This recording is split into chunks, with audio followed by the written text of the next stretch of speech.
గురుభ్యో నమః శ్రీమాత్రే నమః. ఆదిత్యాయ చ సోమాయ మంగళాయ బుధాయ శుక్ర గురు శుక్ర శనిభ్యే రాహవే కేతవే నమః. మనం దాదాపుగా ప్రతి మాసం కూడా మాస ఫలితాలు చెప్పుకుంటూ ఉంటాం. మరి ఇప్పుడు ఏప్రిల్ మాసానికి కనుక మాస ఫలితాలు చెప్పుకోవాలి అంటే ఇక కొత్తదనం ఏమిటి అంటే కొత్త సంవత్సరంలో ఉన్నాం. మనం నిన్న మొన్నటి పాత సంవత్సరాన్ని వదిలేసి కొత్త సంవత్సరం విశ్వావసు నామ సంవత్సరంలోకి వచ్చాం. కాబట్టి ఈ కొత్త సంవత్సరంలో ఒక్కొక్క మాసానికి ఎలా అంటే గోచార రీత్యా ఫలితాలు ఎలా ఉన్నాయి, ఏ ఏ రాశుల వారికి మరి ఏళ్ళనాటి శని పోతుంది, మరి ఏ రాశుల వారికి యాడ్ అవుతుంది, ఏ ఏ రాశుల వారికి అష్టమ శని ఉంది, అర్ధాష్టమ శని ఉంది, ఇవన్నీ వివరాలు చూద్దాం. వీటితో పాటు మరి అంటే గోచారము అంటేనే మనందరికీ తెలుసు, గోచారం అంటే 100% ఇది ఉంటుందని కాదు, కనీసం 30 to 40% మాత్రం ఇది యాక్యురేట్గానే ఉంటుంది. ఎవరికైతే జన్మజాతకం ఉందో దాన్ని కనుక చూసుకుంటే పూర్తిగా ఉంటుంది. మరి కొత్త సంవత్సరంలో ఒక్కొక్క మాసానికి ఎలా ఉందో చూద్దాం. కన్యా రాశి వారికి మరి ఏప్రిల్ మాసంలో ఎలా ఉంటుంది అంటే, ఈ మాసంలో కన్యా రాశి వారికి లగ్నంలో కేతు ఉంటాడు, సప్తమ స్థానంలో రవి, బుధుడు, శుక్రుడు, శని, రాహు, భాగ్యస్థానంలో కుజుడు, దశమ స్థానంలో గురువు సంచరిస్తున్నటువంటి సమయం.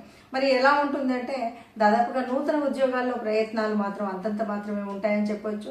చేయి దాకా వచ్చినటువంటి అవకాశాలు ఏవైనా ఉంటే అవి చేయి జారిపోయేటువంటి పరిస్థితి ఇవి కనిపిస్తూ ఉంటాయి.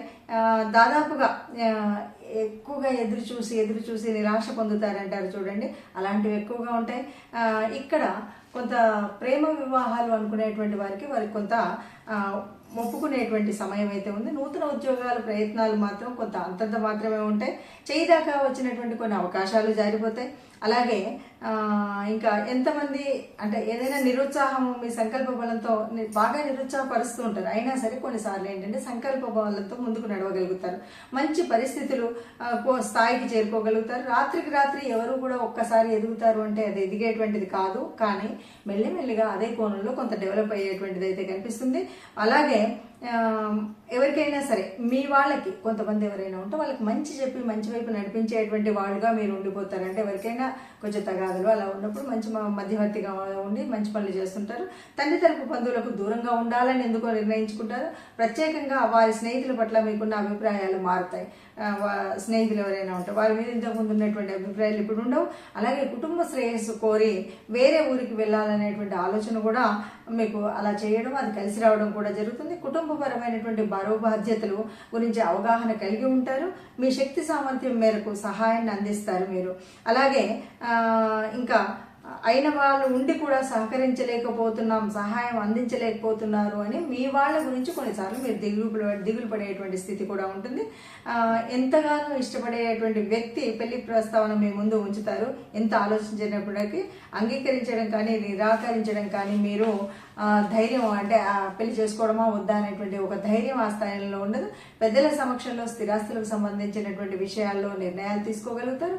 ఇంట్లో వ్యాపార ప్రదేశాల్లో వీటన్నిటిలో కూడా కొద్దిగా మీరు శుభ్రత ఇలాంటివి ఉన్నట్టయితే, ఏదైనా దృష్టి దోషాలు ఉన్నట్టయితే తొలగిపోతాయి. ఆరోగ్య విషయంలో ఖచ్చితంగా జాగ్రత్తలు అవసరము అని చెప్పొచ్చు.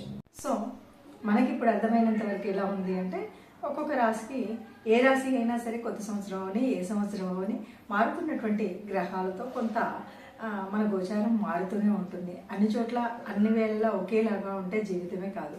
అయినప్పటికీ అందరం సుఖంగా ఉండాలనే అనుకుంటాం, అందరం సంతోషంగా ఉండాలి అనుకుంటాం.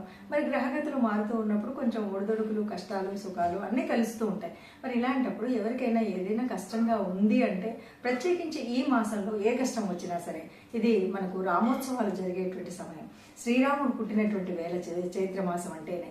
కాబట్టి ఈ ఏప్రిల్ మాసంలో ఎవరైనా సరే ఏదైనా మన కష్టం అనిపించినా, రాముడికి సంబంధించినటువంటి ఏ స్థుతి విన్నా, ఏది లేదు అంటే ఆపదామపహర్తారం దాతారం సర్వసంపదాం లోకాభిరామం శ్రీరామం భూయో భూయో నమామ్యహం అనుకోండి, సరిపోతుంది. లేదు వీలవుతుంది ఇంట్లో ఉన్నాము అంటే విష్ణు సహస్రాన్ని పూర్తిగా వినండి. ఇది విన్నట్టయితే చక్కగా మనకు ఉన్నటువంటి కష్టాలు తొలగిపోతాయి. ఎక్కడైనా సరే ఈ నెలలో మీకు ఎప్పుడు వీలైతే అప్పుడు ఏదో విష్ణువాలయానికి వెళ్ళండి. ఎలాగో రామోత్సవాలు జరుగుతాయి, రాముడికి సంబంధించినటువంటి ఏ కథనమైనా వినండి, ఆనందంగా ఉండండి. నమస్తే.